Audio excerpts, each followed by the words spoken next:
Good morning और जय हिंद दोस्तों। आइए आज के करंट अफेयर के साथ आगे बढ़ते हैं। तो आज का हमारा पहला क्वेश्चन है, अमेरिका की पहली महिला सिख जज कौन बनी? तो ये भारतीय मूल की है, पहली महिला सिख जज बनी है, वो भी भारतीय मूल की। तो ये कौन बनी है भाई साहब? ये बनी है मनप्रीत मोनिका। मनप्रीत मोनिका बनी है, ये भारतीय मूल की हैं। ये पॉइंट आपको याद रखना है। अमेरिका की बात आई है तो अमेरिका के राष्ट्रपति वर्तमान में कौन है भाई? तो ये जो बाइडेन साहब हैं। जो बाइडेन साहब हैं किस नंबर के हैं? तो याद रखिए, जो अमेरिका के जो राष्ट्रपति हैं जो बाइडेन, ये किस नंबर के हैं? 46वां नंबर के। इनकी पार्टी का भी नाम आपसे पूछ ले तो याद रखिएगा डेमोक्रेटिक पार्टी है। और डेमोक्रेटिक पार्टी का चुनाव चिन्ह क्या है? गधा था। ठीक है। और बात करें इनका विपक्षी में किसको हराए थे, तो ये रिपब्लिक पार्टी के उम्मीदवार जिनका नाम है डोनाल्ड ट्रंप, इसके पहले राष्ट्रपति हुआ करते थे, उनको हराए थे, जिनका चुनाव चिन्ह क्या था? उनकी पार्टी का हाथी हुआ करता था। अगर बात करें अमेरिका की, एक सेकंड लाइट जला लिया जाए। जी हाँ, अगर आपसे बात कर लिया जाए कि अमेरिका की राजधानी क्या है भाई साहब, तो अमेरिका की राजधानी वाशिंगटन डीसी है। वाशिंगटन डीसी पूछ लिया जाता है, डिस्ट्रिक्ट ऑफ कैलिफोर्निया। अगर ये किस नदी के किनारे है तो पोटामेक नदी के किनारे है वाशिंगटन डीसी। बात क्लियर हो गया। अगर आपसे पूछ ले अमेरिका जो है सबसे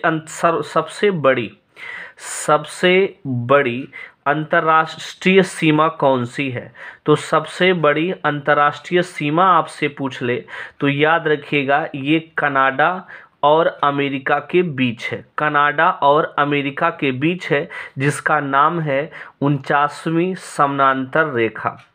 49वीं समानांतर रेखा, ये इसका नाम है। ये सबसे बड़ी है सीमा अंतर्राष्ट्रीय सीमा। कितना किलोमीटर है? तो 8,891 किलोमीटर है।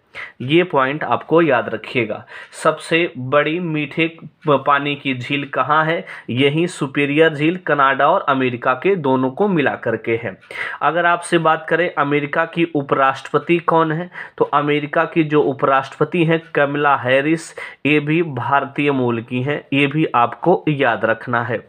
आइए आज के हम दूसरे क्वेश्चन की ओर बढ़ते हैं। आज का दूसरा क्वेश्चन है, किस भारतीय टेबल टेनिस ने संन्यास की घोषणा कर दी? तो याद रखिएगा सानिया मिर्जा ने।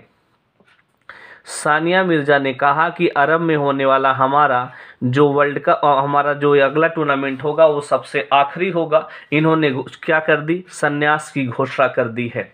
और ये सानिया मिर्जा जो हैं 6 बार की ग्रैंड स्लैम विजेता हैं। ग्रैंड स्लैम क्या होता है आपको पता होना चाहिए। टेनिस में 4 ग्रैंड स्लैम होते हैं जो साल भर में होते हैं। पहला साल का ग्रैंड स्लैम होता है ऑस्ट्रेलिया ओपन। दूसरा बात कर लेते हैं फ्रेंच ओपन। तीसरा बात कर लेते हैं विंबलडन ओपन। चौथा बात कर लेते हैं यूएस ओपन। ये 4 होते हैं यूएस ओपन। तो अगर आपसे बात करें ऑस्ट्रेलिया ओपन किस किस ग्राउंड पे खेला जाता है? हार्ड कोर्ट में खेला जाता है। फ्रेंच ओपन मिट्टी वाले यानी क्ले कोर्ट में खेला जाता है, जिसमें टेनिस खेला जाता है उसे कोर्ट कहते हैं। विंबलडन ओपन कहाँ? ग्रास कोर्ट में माने घास वाले कोर्ट में खेला जाता है। यूएस ओपन कहाँ? हार्ड कोर्ट में खेला जाता है। 2022 में ऑस्ट्रेलिया ओपन के पुरुष विजेता, आइए यही बात कर लेते हैं पुरुष विजेता की। तो पुरुष विजेता कौन रहे ऑस्ट्रेलिया ओपन के? राफेल नडाल रहे। राफेल नडाल ये विजेता रहे।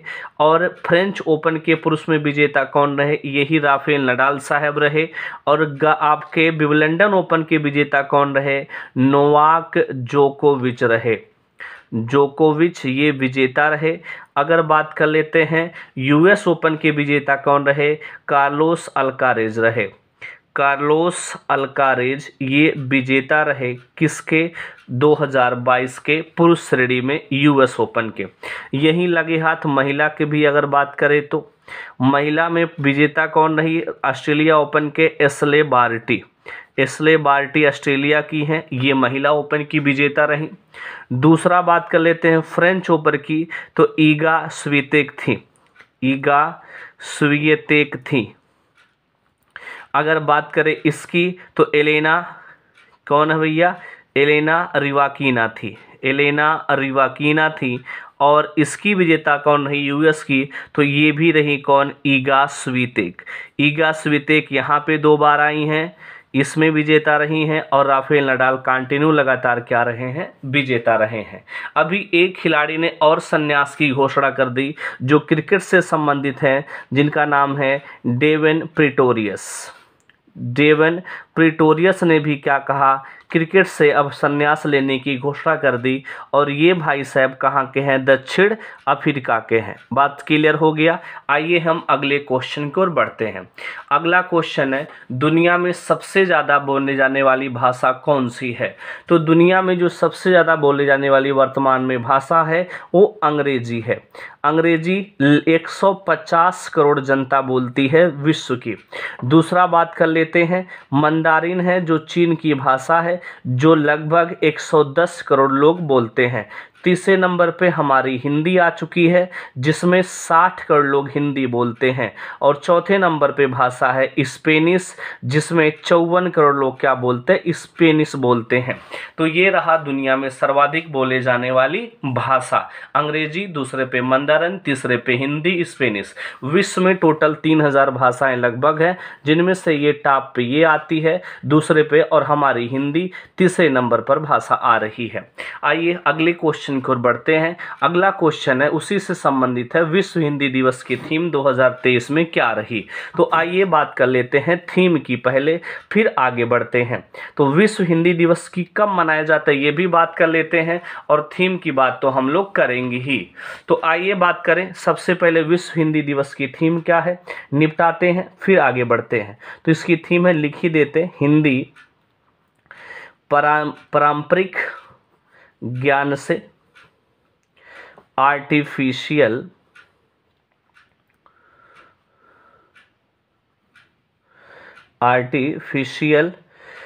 हिंदी पारंपरिक ज्ञान से आर्टिफिशियल इंटेलिजेंस है।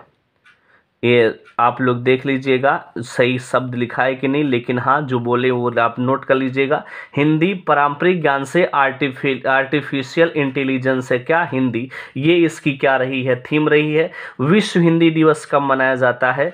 10 जनवरी को विश्व हिंदी दिवस मनाया जाता है। इस बार ये विश्व हिंदी दिवस सम्मेलन कहाँ मनाया गया? तो विश्व हिंदी दिवस जो सम्मेलन है ये मनाया गया है फिजी में। पहली बार विश्व हिंदी दिवस सम्मेलन कब मनाया गया था? फर्स्ट बार कब मनाया गया था विश्व हिंदी दिवस? पहले बार विश्व हिंदी दिवस कब मनाया गया था? हिंदी दिवस की बात हो रही है, ना कि सम्मेलन की। तो हिंदी दिवस पहला मनाया गया था 2006 में, ये पहली बार। लेकिन जो सम्मेलन है भैया, सम्मेलन है ये कब मनाया गया पहली बार? 1975 में विश्व हिंदी दिवस सम्मेलन मनाया गया था। कहाँ मनाया गया था? नागपुर में मनाया गया था। तो ये सम्मेलन है दिवसवारी। सम्मेलन की बात कर लें तो विश्व हिंदी दिवस जो सम्मेलन है ये मनाया गया भैया फिजी में 10 जनवरी को। इसकी इस बार की थीम थी, तो याद रखिएगा ये। अगर पहली बार विश्व हिंदी दिवस कब मनाया गया? 2006 में मनाया गया था। लेकिन पहला सम्मेलन कब मनाया गया? नागपुर में। ये कौन से नंबर का सम्मेलन था जो यहाँ मनाया गया था? ये फिजी में जो मनाया गया ये ब्रह्मा विश्व हिंदी दिवस का सम्मेलन था, और ये नागपुर वाला पहला हुआ करता है। बात क्लियर हो गया। आइए आगे बढ़ते हैं और कुछ और चर्चा करते हैं। एक दिवस आपको पता होनी चाहिए, हिंदी दिवस, राष्ट्रीय हिंदी दिवस कब मनाया जाता है? तो 14 सितंबर को राष्ट्रीय हिंदी दिवस मनाया जाता है। ये भी पॉइंट आपको क्या करना है? याद रखना है। आइए बात कर लेते हैं, अभी हाल ही में प्रवासी दिवस भी मनाया गया।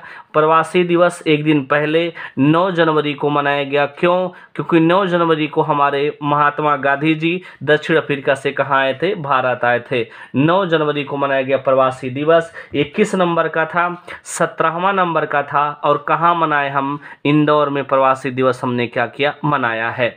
आइए अगले क्वेश्चन की ओर बढ़ते हैं। अगला क्वेश्चन है पेटीएम पेमेंट्स बैंक के सीईओ कौन बने हैं? तो पेटीएम पेमेंट्स बैंक के सीईओ बने हैं भैया सुरेंद्र चावला।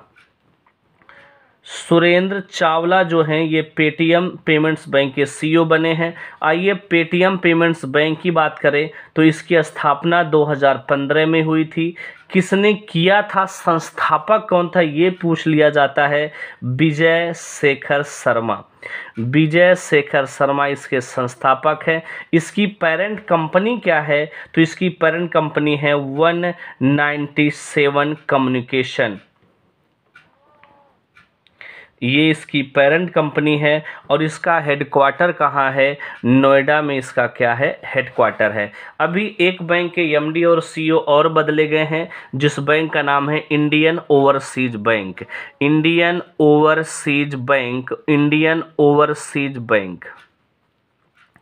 इसके एमडी और सीईओ कौन बने हैं? तो ये बने हैं भैया अजय कुमार श्रीवास्तव। अजय कुमार श्रीवास्तव बने हैं ये इंडियन ओवरसीज बैंक के एमडी और सीईओ। तो ये रहा आज का हमारा 5वां क्वेश्चन। आइए आज के 6वें क्वेश्चन की ओर बढ़ते हैं। आज का 6वां क्वेश्चन है कौन सा राज्य बैंकिंग सेवा में पूरी तरीके से डिजिटल बन गया है? तो कौन सा राज्य में पूरी तरह से खाता होता खुलवाना कुल चीज लेकर के ये कौन सा राज्य बन गया भैया? केरल। केरल की बात करें तो केरल में एक थी नया चीज और भइल है। का भइल है भैया? ये मनरेगा वाले जो मजदूर होते हैं, मनरेगा मजदूरों को क्या करेगा? मनरेगा मजदूरों को पेंशन देने के लिए एक कल्याण बोर्ड का भी क्या किया है? गठन किया है। ऐसा करने वाला भी ये क्या है? पहला राज्य है। पेंशन कल्याण बोर्ड मनरेगा मजदूरों को देगा, ये केरल ऐसा करने वाला पहला राज्य बना। और ये बैंकिंग सेवा पूरी तरह डिजिटल हो गया, ऐसा करने वाला भी केरल पहला राज्य बना। और बात कर लेते हैं मनरेगा की। तो मनरेगा अधिनियम कब आया था? 2005 में एक्ट आया। लागू कब हो गया? तो 2006 में। शुरुआती 200 जिलों में पूरी तरीके से इसे क्या जो बहुत पिछड़े जिले थे 200 जिला उसमें लागू किया गया 2006 में। और बात करें कहाँ पहली बार लागू किया गया था? आंध्र प्रदेश के अनंतपुर जिला में। आंध्र प्रदेश के अनंतपुर जिला से में क्या किया गया था? इसे पहली बार लागू किया गया था। और इसका नाम मनरेगा कब हो गया? पहले इसका नाम नरेगा है, NREGA, national rural employment guarantee act, ये इसका पूरा नाम है। लेकिन इसके आगे मनरेगा जुट गया है कब? 2 अक्टूबर 2009 को इसका नाम हो गया था मनरेगा। महात्मा गांधी रोजगार गारंटी अधिनियम हो गया है। अगर आपसे बात कर लेते हैं केरल की, तो केरल के सीएम ने कहा हम पूरी तरीके से बैंकिंग के क्षेत्र में डिजिटल हो गए, जिनका नाम है पिनरई विजयन। अगर बात करें यहाँ के गवर्नर कौन हैं? तो आरिफ मोहम्मद खान यहाँ के क्या हैं? गवर्नर हैं। और बात कर लेते हैं केरल के बारे में। केरल को मसालों का बगीचा कहा जाता है। मसालों का बगीचा, द गार्डन ऑफ स्पाइस कहा जाता है केरल को। और बात कर लेते हैं केरल के, अगर केरल की बात करें तो केरल में क्या क्या है? एक देखिएगा Anamudi national park, silent valley national park, Kumarakom national park, ये 3 हो गया। यहाँ एक नदी बहती है जिस पर एक बांध है, इडुक्की बांध। बात क्लियर हो गया। और बात कर लेते हैं जो यहाँ के सीएम हैं पिनरई विजयन, इनका विधानसभा जो क्षेत्र है धर्मदम है, जो पूर्ण रूप से पुस्तकालय वाला क्षेत्र बन चुका है। बात करते हैं और बात करें जैसे यहीं पे पहला अंतर्राष्ट्रीय समुद्र तट महोत्सव कहाँ मनाया गया? केरल में मनाया गया। और बात करें ग्राफीन नवाचार सेंटर पहला कहाँ खुला? यहीं केरल में खुला है। तो ये पॉइंट आपके लिए इंपॉर्टेंट हो गया, ये आपके लिए इंपॉर्टेंट है। आइए अगले क्वेश्चन की ओर बढ़ते हैं। अगला क्वेश्चन है कौन सा देश 2023 के पहले 6 महीने के लिए यूरोपियन संघ का अध्यक्ष बना? कौन सा देश पहले 6 महीने के लिए यूरोपियन संघ का अध्यक्ष बन गया है? तो ये बना है भैया, पहले हम यूरोपियन संघ की चर्चा कर लेते हैं। यूरोपियन संघ क्या है, यूरोपियन संघ में कुल कितने सदस्य हैं, कौन इसमें से हटा कौन नहीं हटा, पहले इनकी चर्चा कर लिया जाए। तो सबसे पहले यूरोपियन संघ की बात करें, स्थापना हुई थी 1 जनवरी 1951 को। इसमें टोटल महज उस समय 6 देश हुआ करते थे और किसके तहत स्थापना हुई थी, पेरिस संधि के तहत इसकी क्या हुई थी, स्थापना हुई थी। लेकिन वर्तमान में कितने देश हैं, 27 देश हैं। एक 28 देश अभी कुछ दिन पहले थे, लेकिन इसमें से ब्रिटेन अलग हो गया, जिसे ब्रेग्जिट भी कहा जाता है। इसका हेडक्वार्टर कहाँ पे है, ब्रुसेल्स में इसका क्या है, हेडक्वार्टर है। वर्तमान में इसमें टोटल 27 देश हैं और इसका 6 महीने पहले 6 महीने के लिए कौन अध्यक्ष बन गया है, तो स्वीडन इसका क्या बन गया है, अध्यक्ष बन गया है। आइए अगले क्वेश्चन की ओर बढ़ते हैं। अगला क्वेश्चन है कॉमन मार्मन क्या है। तो कॉमन मार्मन क्या है, एक प्रकार की तितली की प्रजाति है, ये आपके लिए इंपॉर्टेंट है। अगला बात करते हैं कन्फ्यूशियस सिफान क्या है। तो याद रखिएगा ये जो है भाई साहब एक प्रकार की पक्षी है, एक प्रकार की पक्षी का कंकाल अभी मिला है, कहाँ पे, चीन में मिला है। एक स्पेशल पक्षी है, ऐसी पक्षी नहीं है, स्पेशल पक्षी है जिसका कंकाल चीन में मिला है। और ये कितने साल पुराना है, 119 मिलियन वर्ष पुराना पक्षी का क्या मिला है, कंकाल मिला है। आइए अगला क्वेश्चन पढ़ते हैं। अगला क्वेश्चन है बीसीसीआई ने चयन समिति का अध्यक्ष किसे चुना। तो ये चुन लिया है भैया, चयन समिति का अध्यक्ष बीसीसीआई ने चुना है सेकंड बार चेतन शर्मा को। बीसीसीआई की बात करें, स्थापना 1928 में, हेडक्वार्टर वानखेड़े स्टेडियम मुंबई में है। अध्यक्ष पहले हैं इसके, जो अध्यक्ष पहले अध्यक्ष बने हैं वो एंग्लो इंडियन, वो भी रोजर बिन्नी साहब हैं। वर्तमान में अगर इसके बीसीसीआई के सचिव की बात करें तो अमित शाह के लड़के जय शाह भाई साहब हैं। और बात कर लेते हैं पुरुष के कोच कौन है टीम के, तो राहुल द्रविड़ पुरुष टीम के क्या हैं, कोच हैं। महिला टीम के कोच की बात कर ले तो रमेश पवार महिला टीम के क्या हैं, कोच हैं। ये बातें आपको याद रखना है। अगला क्वेश्चन है अंतर्राष्ट्रीय पतंग महोत्सव कहाँ मनाया गया। तो ये भैया मनाया जाता है गुजरात में, गुजरात में मनाया जाता है, जिसका उद्घाटन किया गया 8 जनवरी को और ये चलेगा 14 जनवरी तक, खिचड़ी के दिन तक, मकर संक्रांति के दिन तक। इसलिए अंतर्राष्ट्रीय पतंग महोत्सव को मकर संक्रांति भी कहा जाता है। उद्घाटन वहां के सीएम भूपेंद्र पटेल ने किया है। और बात कर लेते हैं इसकी थीम क्या है, इंपॉर्टेंट है, one earth one family, one earth one family one future. Important है ये थीम, ये आप याद रखिएगा, ये इसकी थीम है। और बात करें प्रथम बार ये कब मनाया गया था, तो 1989 में इसे प्रथम बार मनाने की घोषणा की गई। कहाँ पे उद्घाटन हुआ है भैया, ये गुजरात के अहमदाबाद में हुआ है। तो ये रहा आज का हमारा करंट अफेयर। वीडियो पसंद आए तो लाइक शेयर सब्सक्राइब कीजिएगा। थैंक यू, धन्यवाद दोस्तों।